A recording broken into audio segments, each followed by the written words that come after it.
In 1990, in the small farming community of Soledad in Central California, a makeshift trailer camp, where mostly poor or unlucky vagrants lived, began to turn into something frightening. This is the bloody story of Gerald Cruz's cult. Help this channel grow. Like the video, try the new hype feature, leave a comment, and subscribe for more stories.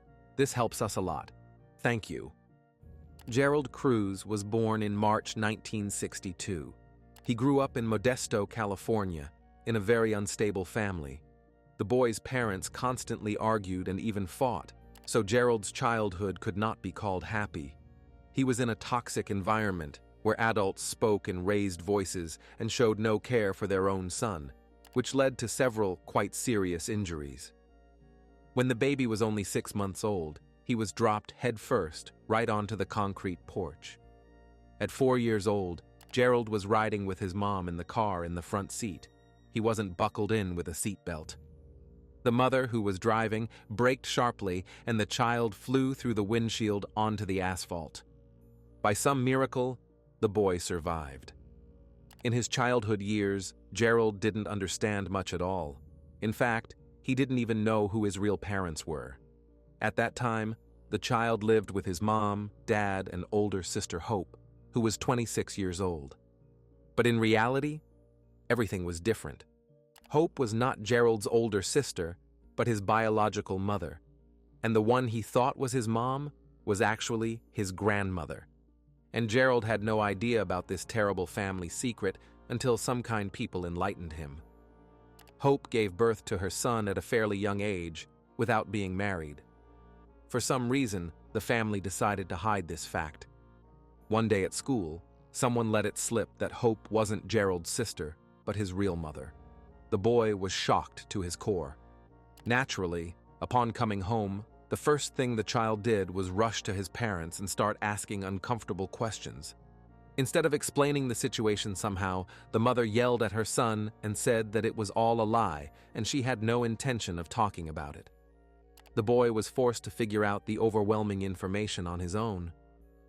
Gerald remained in complete confusion for many more years, and from childhood believed that all of life consisted of lies. Over time, the situation at home only got worse. The parents, who had taken on the responsibility of raising the boy, clearly couldn't handle it, but they weren't going to change.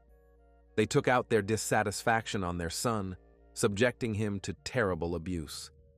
Every time Gerald misbehaved, his grandmother would grab whatever object came to hand and physically punish the child. She whipped him with a cane, a piece of rope, a metal wire, an umbrella, a clothes hanger, a stick, anything at all. Around the same time, Gerald began to be bullied at school. He was teased because of his appearance, his funny hairstyle, his unkempt clothes. He had no friends at all. The boy constantly suffered from loneliness. He felt very uncomfortable at school, but at home, Gerald didn't feel safe either, spending his days locked in his bedroom. Overall, the Cruz family was strange. The neighbors didn't like them, and no one ever came to visit. The boy was also forbidden from bringing anyone into the house. The parents' cruelty extended not only to their son. The mother was such an inadequate person that one day she got angry at the neighbor's dog because it wandered into her yard. In revenge, the woman grabbed an axe and chopped off the dog's hind leg. It became clear that in such a family, a normally mentally healthy child was unlikely to grow up. The toxic atmosphere in the house left its mark on Gerald. After finishing school, the 18-year-old Cruz left his parental home. He finally escaped from his insane, cruel family. However, it was at this very time that Gerald had a serious personality crisis. He never really knew who his parents were.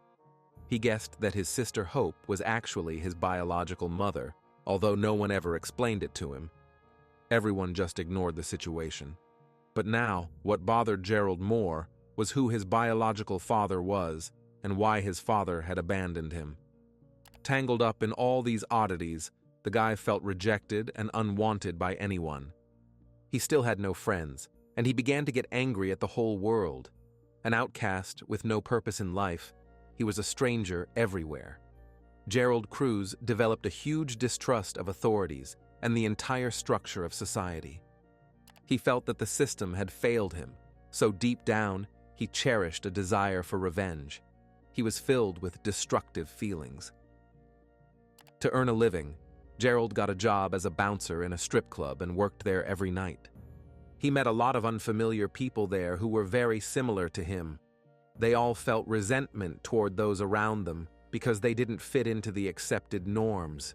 People who had no friends or family, people who were in despair, who had no job, no home of their own, and were simply rejected by society. Gerald finally felt that he wasn't the only one like that. He became interested in talking to strangers, discussing the government, and cursing the system.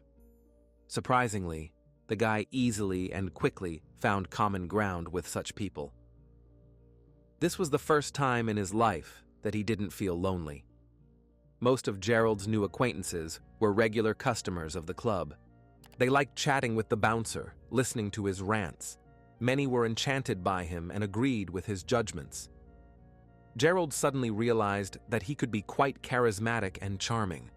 After all, barely acquainted people hung on his every word, and he had never experienced anything like it before. As usually happens, the new feeling immediately went to the guy's head. Being in the center of attention and possessing some kind of power, Gerald became incredibly narcissistic. He had never had friends before, and now his opinion was considered authoritative by several people at once. The young man felt the power he possessed. His personality began to change. Gerald Cruz became incredibly arrogant, narcissistic, and overconfident, just like cult leaders usually are. Among his new friends who hung on his every word, Gerald met a man who played a very important role in today's case. This was a person named James Beck, who essentially became Cruz's right-hand man, his bodyguard. James Beck was born in 1956.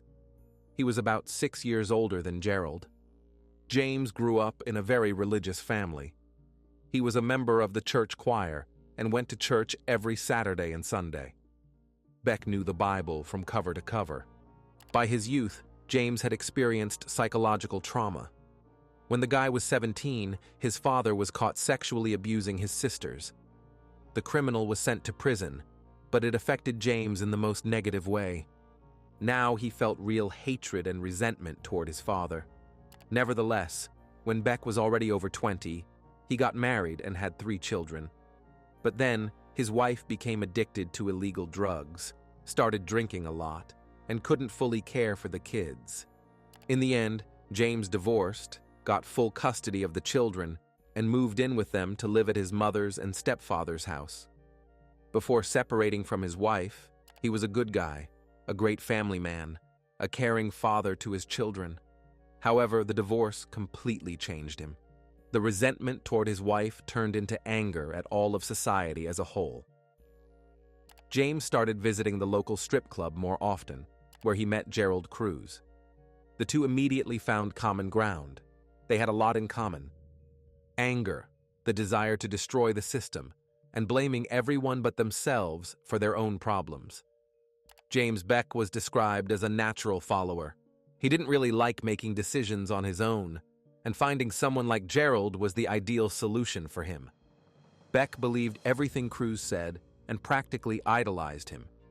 And Gerald, in turn, began filling James's head with all sorts of nonsense. Over time, the men started meeting more often.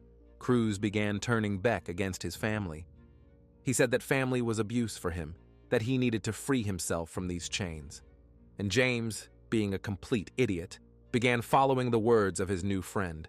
He started spending less time with his children, whom he once loved and was devoted to. His personality completely changed. Just a few weeks after meeting Gerald, James stopped attending church, although he used to do it every weekend. From childhood, Beck had been very religious, but after spending about a month with Cruz, he stopped believing in God. He became sullen, angry, and now was completely under Gerald's control. It all started with these two, Gerald and his right-hand man, James.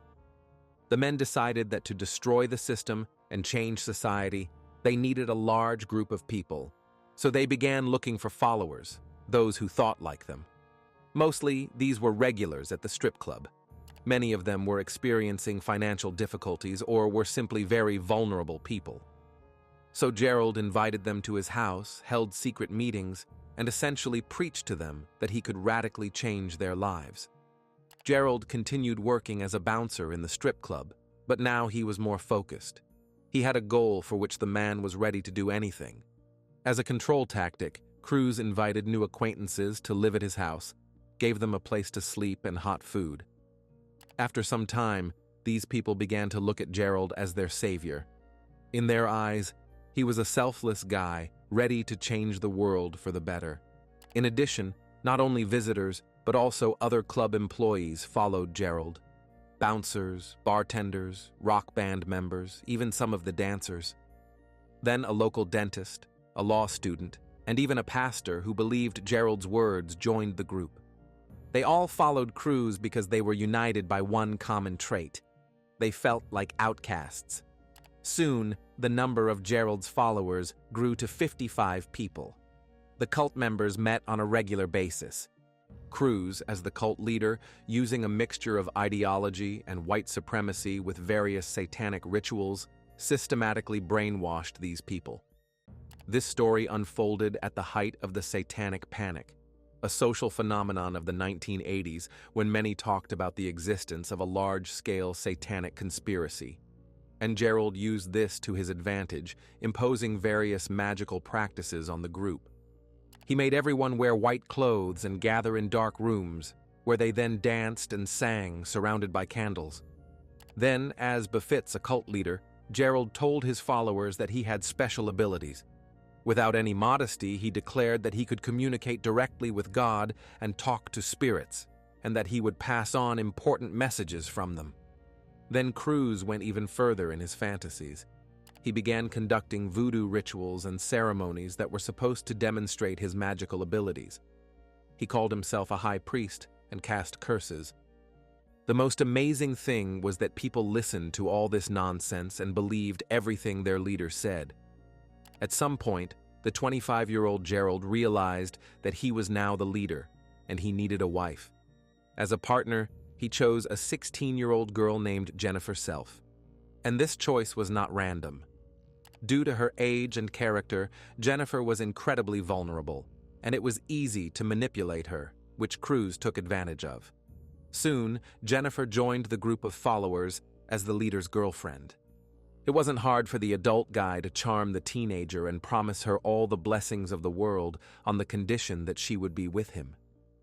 It wasn't even a couple of months before the girl fell in love with Gerald and moved in with him, and then came the news of her pregnancy. Unfortunately for Jennifer, her life rapidly went downhill from the moment she joined the group.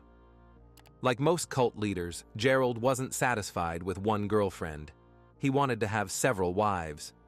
At that time, his right-hand man James was dating a girl named Rosemary for several years already. She worked as a dancer in the strip club. One day, Gerald approached James and said straight out, "I want your girl to become my wife." Any sane person would have refused his friend such an idea. But James was 100% loyal to Gerald, so he agreed. The man approached Rosemary and said that she had no choice but to become Gerald's wife. Moreover, he convinced his girlfriend that this was the right decision, and Rosemary apparently agreed. Most likely, Gerald, being an all-powerful being, simply declared Jennifer and Rosemary his wives. It's unlikely that he entered into an official marriage with either of them. Meanwhile, the number of cult members continued to grow. Gerald stuck to the same tactic and chose the most vulnerable people. The man wanted to feel as special as possible. At that time, Cruz lived in a trailer park in the farming community of Soledad, California. As more and more people joined the group, Gerald set up 2 additional trailers on his lot. Now many of Cruz's adherents lived in a small commune on the trailer park grounds, like one big family. All followers who had jobs had to give their earned money to the head of the family, Gerald. Only he could dispose of it, although these were common resources. There were rules in the group that had to be followed. people were strictly forbidden from communicating with anyone outside the cult, as they might slip out of control. Gerald even gave a name to his group of followers, the Order of the Lion, or the Camp. The camp was supposed to mark the beginning of a new stage in human development. Cruz and his adherents actually believed that they could change something in society, although, in essence, they did nothing for it.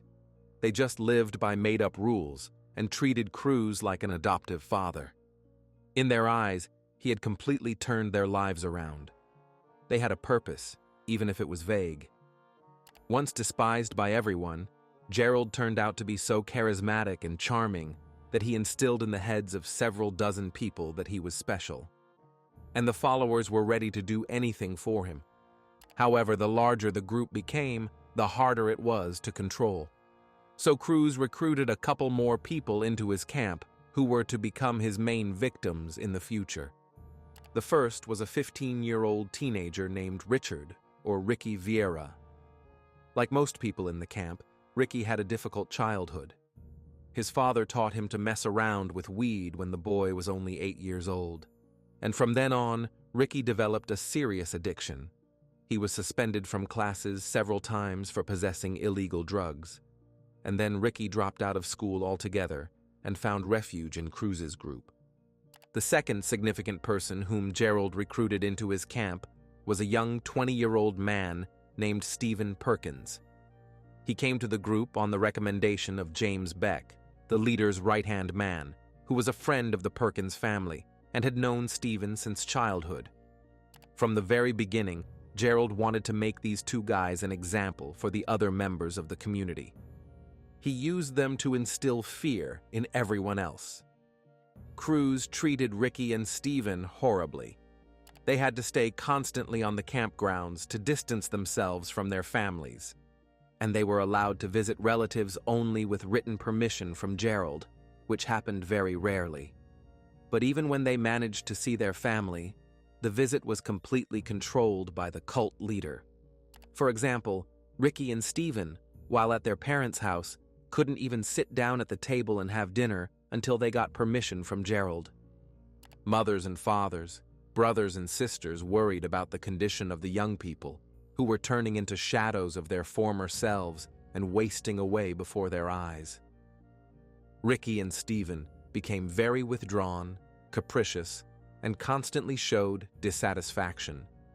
Both men lost a lot of weight, over 50 kilograms each in a year. They constantly had some injuries, cuts on their hands, split lips, and bruises under their eyes. The guys shuddered at the slightest sound. Their families begged Ricky and Stephen to leave Gerald, but each time the young people refused and returned to the camp.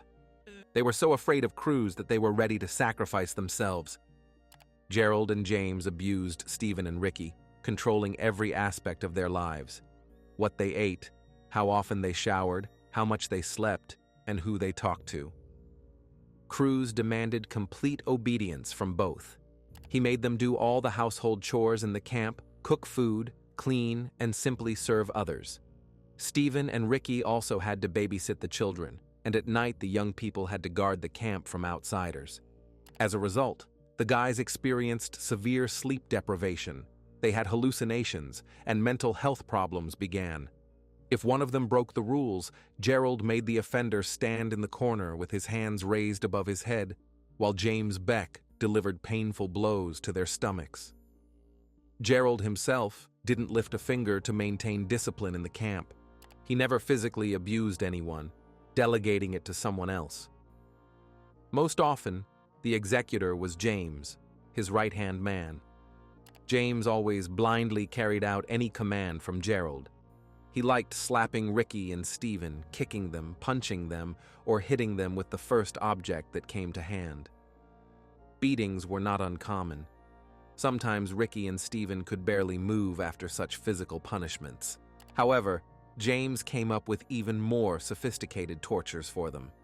One day, he made Stephen lie naked on the ground while he kicked him in the genitals. After the tortures, the young people were tied up and left in a dark room. Physical punishment was inflicted not only on these two men, but also on the so-called wives. Gerald often beat the young Jennifer with a cane, and Rosemary was beaten by her former boyfriend, James. If the women resisted, a gun was shoved into their mouths, and they were threatened with death. After that, they lost any desire to contradict Gerald and James. One day, Rosemary still tried to escape, but Beck and several other cult members caught up with her, brought her back to the camp, and brutally beat her. Gerald told the woman that if she ever left the territory without permission again, he would chop off her head and keep it as a trophy. This went on for some time until Cruz got bored with the beatings and decided to toughen the punishment. Gerald called it electroshock therapy. First, he bought a stun gun and made James use it on Ricky and Stephen. Then the tortures became even more sophisticated. Cruz cut an extension cord in half, stripped the electrical wires, then wrapped them around Stephen's toes and stuck them under the skin. Plugging the cord into the outlet, the cult leader watched as the guy twitched, rolled on the floor, and screamed in pain. The young man's toes were covered in burns and inflamed. The entire foot turned black. Gerald found it hilarious. For him, it was a kind of entertainment because he tortured Stephen again and again. For some reason, Cruz felt a great dislike precisely for this young man. All this was done only to intimidate the other cult members and make them obey the leader unquestioningly. The other camp residents didn't want to experience Gerald's wrath on themselves, so they obediently did everything they were told. But it doesn't happen that everyone is equally obedient, so Gerald developed a new control tactic, the Wheel of Punishment. It was like a Wheel of Fortune, only instead of prizes, the wheel's sectors had various punishments. Gerald made the camp residents toss the wheel into the air and then catch it with their thumb and index finger, thereby choosing a card for themselves. If at first everything was restrained, making the offenders eat food off the floor or strip naked, then later it escalated into sexual assaults. People were forced to perform sexual acts in front of others, regardless of their gender. As a lever of influence, Gerald made all members of his group fill out personal diaries where people talked about their biggest fears and phobias. Cruz needed this to skillfully manipulate them in case of disobedience. Slowly but surely, this man was turning into a tyrant. Stephen Perkins suffered the most from his tyranny. His punishments became increasingly cruel, and one day the guy couldn't take it and tried to commit suicide. Stephen got on a motorcycle, accelerated, and crashed into a wall at high speed. After the accident, the young man ended up in the hospital with multiple broken ribs, a shattered sternum, a punctured spleen, and a head injury. Fortunately, he survived the accident, but his mental state left much to be desired. After being discharged from the hospital, Stephen returned to his parents' house, where he made another suicide attempt. In the end, he was referred to a psychiatrist, and he finally got the help he needed. After a course of therapy, Stephen Perkins left the cult and forgot about Gerald Cruz like a bad dream. In fact, he wasn't the only one who left the camp. Many followers, having had enough of Cruz's ramblings about his magical abilities, simply stopped attending meetings. If the cult's membership previously exceeded 50 people, now the number of followers sharply decreased. Among those who fled was one of Gerald's wives, Rosemary. This meant that the leader was starting to lose control. He didn't think it was time to change something. He just got angry and took out his anger on his second wife, the young Jennifer. She had previously given birth to 2 children for Cruz and was now pregnant with a third. She was only 18 years old. While Jennifer was pregnant, Gerald didn't stop abusing her. When she escaped to a women's shelter, the man began tormenting their 6-month-old daughter, locking her in a dark room for several hours at a time. Just a few days later, Jennifer returned to the camp. She feared for her own life, but couldn't allow Gerald to abuse the little daughter. In the end, the young woman was beaten every time she stood up for her daughter. Cruz allowed Jennifer to change and feed the child every 6 hours, and the rest of the time forbade her from approaching the daughter. This was the worst of the ordeals, to hear the baby crying but not be able to protect her. Gerald, on the other hand, found it amusing when he and James sneaked into the child's room while she was sleeping and yelled at the top of their lungs, scaring the girl into hysterics. They even recorded themselves on video and re-watched the recording for their own entertainment. The baby got so used to pain and fear that every time she saw her father, she fell to the floor and covered her head with her hands. It became an instinct for her. There is no confirmation, but it was said that Gerald also molested his children. However, this man got away with everything. The camp, where cult members were cruelly punished, was located on the grounds of a trailer park where other people lived who had nothing to do with the cult. Although the commune hardly bothered the people living nearby, the local residents still felt uncomfortable. Some even reported to the police about the outrages happening in the 3 trailers where Gerald's followers lived. But for some reason, the authorities did nothing, and until a certain point, the camp had no problems with the law. To maintain his authority and somehow strengthen his leadership, Gerald announced to his followers that the end of the world was coming soon and that they needed to prepare for it. When the time came, they would have to overthrow the government. For this, the people in the camp began stocking up on weapons, guns, knives, explosives, collecting materials for explosive devices, and studying instructions on how to make them. Gerald Cruz's cult was turning into a dangerous organization. It seemed like they were planning large-scale events. The camp members began committing burglaries on neighbors and leaving threatening notes behind. But the police never connected these notes and burglaries to the cult. Gerald and his followers once again avoided punishment for their actions. In January 1990, about 7 to 8 years after the cult's inception, a man named Franklin Raper joined the camp. The man brought his trailer to the complex grounds and joined the commune along with several of his friends. Franklin was about 50 years old and was the complete opposite of Gerald. He had good intentions and a desire to help people, but unlike Cruz, Raper did it sincerely. He provided shelter to the homeless, free of charge, out of the goodness of his heart. Franklin wasn't a manipulator, didn't demand money, didn't punish anyone. He was just a good person. Having joined Gerald's cult, Franklin began helping other camp members who were more vulnerable. People immediately felt the difference and started turning more often not to Gerald, but to Franklin. Naturally, Cruz sensed a threat to his power. He was afraid that Raper might overthrow him. Tension arose between the men as Franklin felt neither fear nor threat from the group's authoritative leader. The tension spilled over into arguments and scandals. Threats sometimes escalated into fights, and this went on for 4 months. Finally, Gerald decided to take matters into his own hands. After one of the quarrels, he ordered his close associates to drag Franklin's trailer off the mobile home park grounds and then set Raper's car on fire, thereby expressing his attitude toward him. When Franklin discovered what Gerald had done, he said he would come to him in the evening to kill him. But when May 20th, 1990 arrived, events took a completely different turn. Gerald gathered 5 of his most loyal friends from the cult, including James Beck, Jason LaMarche, Ronald Y., and 21-year-old Ricky Vera, who had been subjected to torture and punishment since he was 15. Also among the 4 men was a woman named Michelle Evans, whom Cruz had recruited earlier. Michelle communicated with Franklin more than others, so she described the interior layout of the trailer to Gerald. Her task was to lure everyone in the house into one room. Gerald decided to kill Franklin and everyone who was with him in the trailer. He handed out weapons, knives, and bats, as well as masks to hide their faces.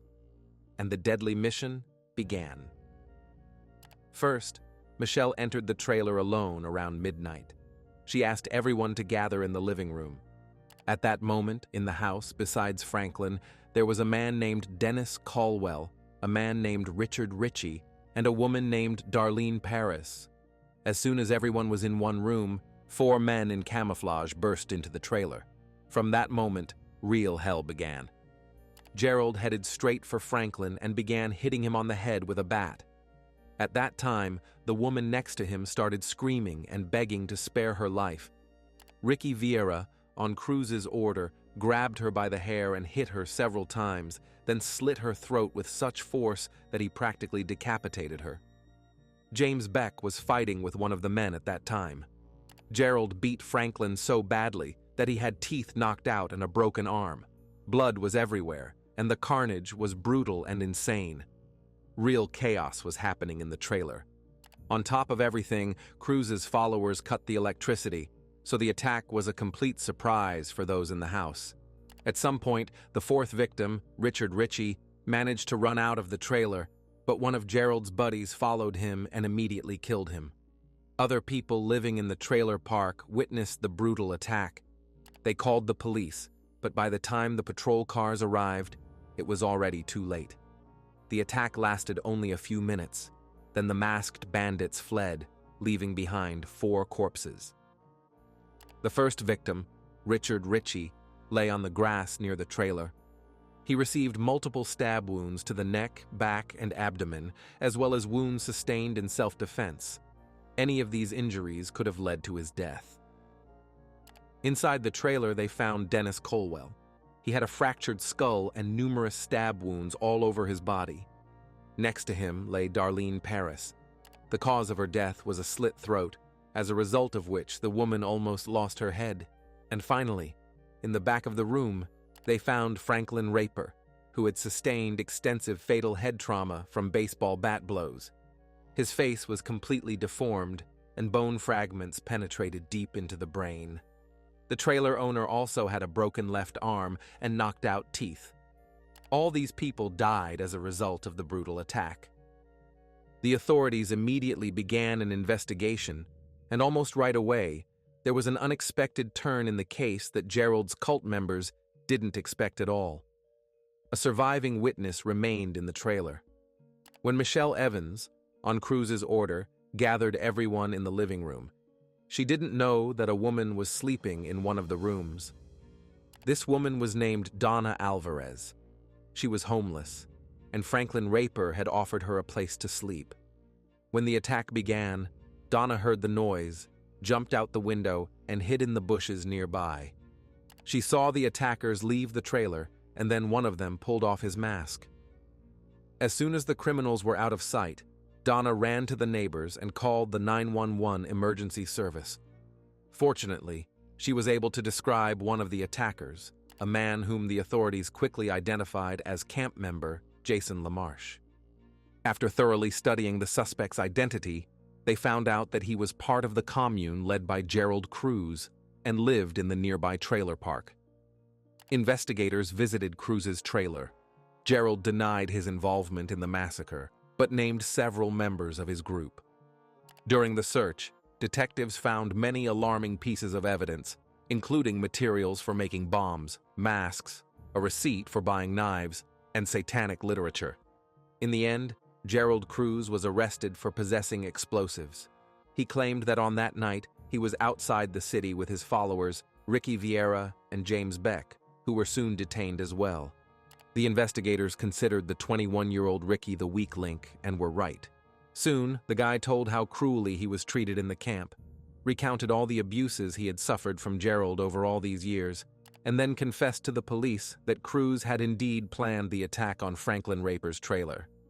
In addition, Ricky named all those who participated in it. 6 days after the massacre, the authorities tracked down and arrested Jason LaMarche.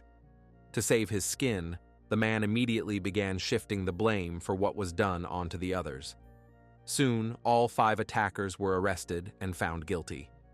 Michelle Evans was charged with aiding and abetting, and, in exchange for testimony against the 5 men, was sentenced to only 1 year in prison. Jason LaMarche and Ronald Y. were sentenced to 62 years in prison. The cult leader Gerald Cruz and his right-hand man James Beck and Ricky Vieira were sentenced to death. To this day, they are on death row. As soon as Gerald went to prison, the remaining cult members left the camp. The man who possessed extraordinary charisma and could lead a crowd wasted his life senselessly and will now spend the rest of his days behind bars. His malice resulted in the death of 4 innocent people. However, it is unknown what other terrible plans Gerald Cruz was hatching in his sick head, dreaming of breaking the system in the future. Perhaps Franklin Raper and his friends, with their deaths, saved a much larger number of lives. If you have finished watching, you are a real fan of true crime. Subscribe to the channel, turn on the bell notifications, and put the like. See you in the next video.